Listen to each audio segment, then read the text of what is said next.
Assalamu alaikum students, how are you? I hope you all will be fine. Open your book chemistry. Today we have two topics, mole and Avogadro's number. Number 1, mole. The mole is defined as the molecular mass, atomic mass and formula mass of a substance expressed in gram, that is called mole. Here we have an example of carbon.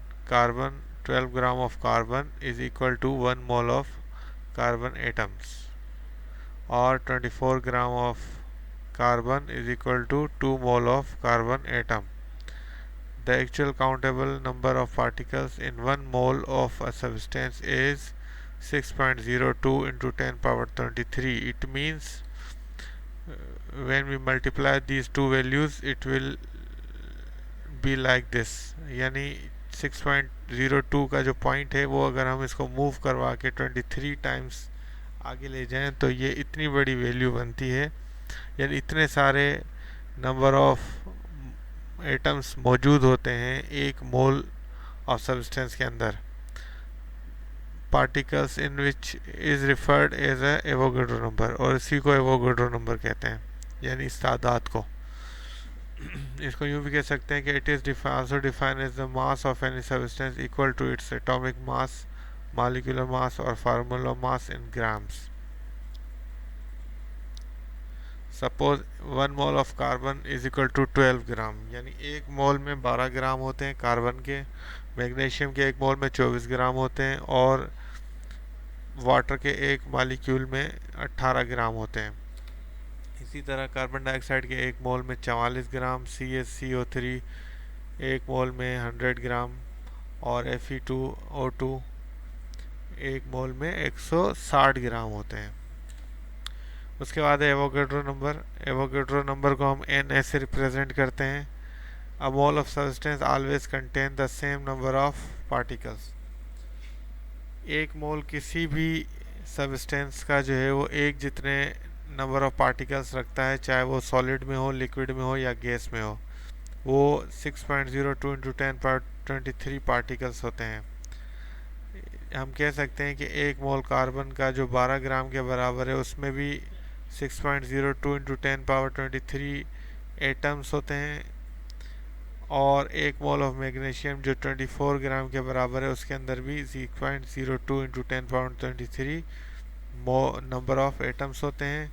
इसी तरह 1 mole of H2O के अंदर 18 ग्राम का वज़न होता है और उसमें भी 6.02 इंटू 10⁻23 मॉलिक्यूल्स ऑफ वाटर होते हैं. और इसी तरह कार्बन डाइऑक्साइड के अंदर भी 18 ग्राम में 6.02 इंटू 10⁻23 मॉलिक्यूल्स होते हैं. अब हम कैलकुलेट करेंगे मोल फ्रॉम गिवन मास, कि अगर हमारे पास 50 ग्राम हो तो मोल कितने होंगे सोडियम के और वाटर मॉलिक्यूल के. सबसे पहले हम इसका हमारे पास फार्मूला है moles equal to mass in gram divided by atomic mass और फार्मूला मास. अब हमारे पास डेटा अवेलेबल है, नंबर ऑफ मोल्स मालूम करने हैं. गिवन मास ऑफ सोडियम हमारे पास 50 ग्राम है, एटॉमिक मास ऑफ सोडियम हमारे पास 23 AMU है. तो हम अब इस फार्मूला में रखेंगे डेटा, यानी मास हमारे पास 50 ग्राम है और हमारे पास एटॉमिक मास जो है वो 23 है. जब हम इन दोनों को डिवाइड करेंगे तो हमारे पास मोल ऑफ सोडियम आ जाएंगे 2.173 moles of sodium in 50 gram of sodium substance.